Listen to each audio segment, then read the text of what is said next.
Silicon city ಬೆಂಗಳೂರಲ್ಲಿ century star ಕಳ್ಳ bike ಕದಿಯೋದ್ರಲ್ಲಿ ಸೆಂಚುರಿಯನ್ನ ಬಾರಿಸಿದ್ದಾನೆ ಈ ಖದೀಮ.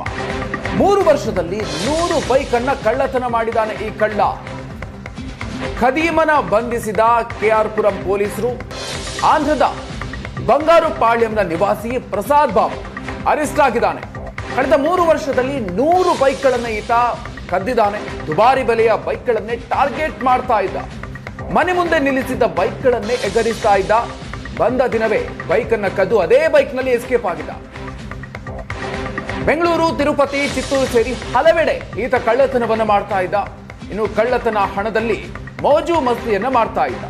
20 ರಾಯಲ್ ಎನ್ಫೀಲ್ಡ್, 30 ಪಲ್ಸರ್, 40 ಆಕ್ಸಿಸ್ ಬೈಕ್ಗಳನ್ನ ವಶಕ್ಕೆ ಪಡ್ಕೊಳ್ಳಲಾಗಿದೆ. ಸುಮಾರು 1,45 ಲಕ್ಷ ರೂಪಾಯಿ ಮೌಲ್ಯದ 100 ಬೈಕ್ಗಳನ್ನ ಈಗ ಪೊಲೀಸರು ವಶಕ್ಕೆ ಪಡ್ಕೊಂಡಿದ್ದಾರೆ. ಕಳೆದ 3 ವರ್ಷಗಳಲ್ಲಿ ಈತ 100 ಬೈಕ್ಗಳನ್ನ ಕಳ್ಳತನ ಮಾಡಿರೋದು. ಅದರ ಮೌಲ್ಯ ಒಟ್ಟು 1,45 ಲಕ್ಷ ರೂಪಾಯಿ. ದುಬಾರಿ ಬೆಲೆಯ ಬೈಕ್ಗಳನ್ನೇ ಟಾರ್ಗೆಟ್ ಮಾಡಿ ಅದನ್ನ ಕಳ್ಳತನ ಮಾಡ್ತಾ ಇದ್ದ. ಬೆಂಗಳೂರು, ತಿರುಪತಿ, ಚಿತ್ತೂರು ಇವುಗಳನ್ನ ಸೇರಿ ಹಲವು ಕಡೆಗಳಲ್ಲಿ ಈತ ಕಳ್ಳತನವನ್ನ ಮಾಡ್ತಾ ಇದ್ದ. ಬನ್ನಿ ಬಗ್ಗೆ ಇನ್ನಷ್ಟು ಹೆಚ್ಚಿನ ಡೀಟೇಲ್ಸ್ ಕೊಡ್ತಾರೆ ನಮ್ಮ ಪ್ರತಿನಿಧಿ ಹರೀಶ್. ಇದೀಗ ನಮ್ಮ ಜೊತೆಗೆ ದೂರವಾಣಿ ಸಂಪರ್ಕದಲ್ಲಿದ್ದಾರೆ. ಹರೀಶ್, 3 ವರ್ಷದಲ್ಲಿ ಈತ ಒಬ್ಬನೇ ಇಷ್ಟು ದೊಡ್ಡ ಪ್ರಮಾಣದಲ್ಲಿ ಬೈಕ್ ಅನ್ನ ಕದ್ದಿದ್ದಾನ ಅಂದ್ರೆ ಯಾರಾದ್ರೂ ಈತನಿಗೆ ಹೆಲ್ಪ್ ಮಾಡ್ತಾ ಇದ್ರೆ ಹೇಗೆ, ಏನೇನು ಡೀಟೇಲ್ಸ್ ಇದೆ? ಖಂಡಿತವಾಗಿ ಈತ ಒಬ್ಬಂಟಿಯಾಗಿ ಕಳ್ಳತನ ಮಾಡ್ತಾ ಇದ್ದ ಅನ್ನುವಂತ ಮಾಹಿತಿಗಳು ಸದ್ಯಕ್ಕೆ ಕೆಆರ್ ಪುರಂ ಪೊಲೀಸ್ನಿಂದ ಸಿಕ್ಕಿರುವಂತದ್ದು. ಅದರಲ್ಲೂ ಪ್ರಮುಖವಾಗಿ ಈತ ಆಂಧ್ರದ ಬಂಗಾರುಪಾಳ್ಯಂನಿಂದ ಬಸ್ ನಲ್ಲಿ ಬೆಂಗಳೂರಿಗೆ ಬರೋದು. ನಂತರ ಅಲ್ಲಿ ಕೆಆರ್ ಪುರಂ ಸುತ್ತಮುತ್ತ ಏನೊಂದು ಓಡಾಟವನ್ನ ಮಾಡೋದು, ಜೊತೆಗೆ ಅವನ್ಗೆ ಕೂಡ ಚೂಟಿ ಮಾಡಿ ಬೈಕ್ಗಳನ್ನ ಹುಡುಕ್ತಾ ಇದ್ದ. ಇದರಲ್ಲೂ ಪ್ರಮುಖವಾಗಿ ಆಗಿರ್ಬೋದು, ಜೊತೆಗೆ ರೆಡ್ ಬ್ಲಾಕ್ ಇರುವಂತಹ ಪಲ್ಸರ್ ಆಗಿರ್ಬೋದು, ಜೊತೆಗೆ ಆಂಧ್ರದಲ್ಲಿ ರಾಯಲ್ ಎನ್ಫೀಲ್ಡ್ ಗೆ ವಿಪರೀತವಾದಂತಹ ಡಿಮ್ಯಾಂಡ್ ಇದೆ.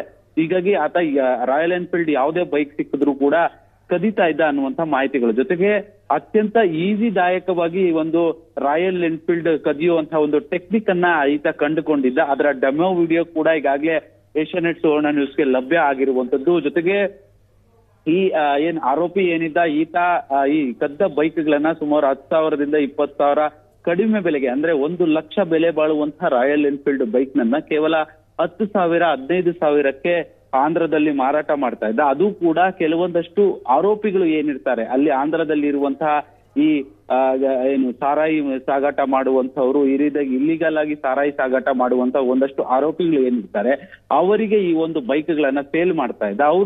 ಅವರು ಕೂಡ ಈ ಒಂದು ಕೃತ್ಯಗಳಿಗೆ ಈ ರೀತಿಯಾದಂತಹ ಬೈಕ್ಗಳನ್ನ ಬಳಸ್ಕೊಳ್ತಾ ಇದ್ರು. ಒಂದು ವೇಳೆ ಪೊಲೀಸರು ಕೂಡ ಏನಾದ್ರು ಹಿಡ್ಕೊಂಡ್ರೆ, ಎಕ್ಸೈಸ್ ಡಿಪಾರ್ಟ್ಮೆಂಟ್ ಆಗಿರ್ಬೋದು, ಪೊಲೀಸರು ಈ ಬೈಕ್ಗಳನ್ನ ಹಿಡ್ಕೊಂಡ್ರು ಕೂಡ ಯಾವುದೇ ನಷ್ಟ ಇಲ್ಲ ಅನ್ನುವಂತ ರೀತಿಯಲ್ಲಿ ಬಿಟ್ಟು ಹೋಗ್ತಾ ಇದ್ರು. ಅದೇ ರೀತಿಯಾಗಿ ಸುಮಾರು ಎಕ್ಸೈಸ್ ಡಿಪಾರ್ಟ್ಮೆಂಟ್ ಬಳಿ ಇನ್ನೂ 15 ಬೈಕ್ಗಳು ಕೂಡ ಇದಾವೆ ಅನ್ನುವಂತ ಮಾಹಿತಿಗಳಿದಾವೆ. ಅದರಲ್ಲೂ ಪ್ರಮುಖವಾಗಿ ಬೆಂಗಳೂರಿನಲ್ಲಿ ಅತ್ಯಂತ ದೊಡ್ಡ ಮಟ್ಟದಲ್ಲಿ ಬೈಕ್ ರಿಕವರಿಯನ್ನ ಈಗಾಗಲೇ ಕೆಆರ್ ಪುರಂ ಪೊಲೀಸರು ಮಾಡಿರುವಂತದ್ದು. ಜೊತೆಗೆ ಇಷ್ಟು ದೊಡ್ಡ ಮಟ್ಟದಲ್ಲಿ 100 ಬೈಕ್ಗಳನ್ನ ರಿಕವರಿ ಮಾಡಿರುವಂತದ್ದು ಇದುವರೆಗೂ ಯಾವುದೇ ಸ್ಟೇಷನ್ ನ ಪೊಲೀಸರು ಮಾಡಿರಲಿಲ್ಲ. ಈ ಒಂದು ಪ್ರಕರಣದಲ್ಲಿ ಈಗಾಗಲೇ ಆರೋಪಿಯನ್ನ ಬಂಧಿಸಿ 100 ಬೈಕ್ಗಳನ್ನ ಈಗಾಗಲೇ ಪತ್ತೆ ಮಾಡಿರುವಂತದ್ದು. ಅದರಲ್ಲೂ ಪ್ರಮುಖವಾಗಿ 20 ರಾಯಲ್ ಎನ್ಫೀಲ್ಡ್ ಬೈಕ್ಗಳು, ಜೊತೆಗೆ 30 ಪಲ್ಸರ್ ಬೈಕ್, 40 ಆಕ್ಸಿಸ್ ಸೇರಿದಂತೆ ಇನ್ನಿತರ ಬೈಕ್ಗಳನ್ನು ಕೂಡ ಈಗಾಗಲೇ ವಶಕ್ಕೆ ಪಡೆದಿದ್ದಾರೆ.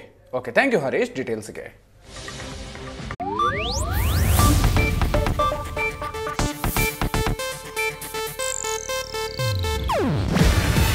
ಇದು ಏಷ್ಯಾನೆಟ್ ನ್ಯೂಸ್ ನೆಟ್ವರ್ಕ್ ಪ್ರಸ್ತುತಿ. ನೀವು ನೋಡ್ತಿದ್ದೀರಾ ಏಷ್ಯಾನೆಟ್ ಸುವರ್ಣ ನ್ಯೂಸ್.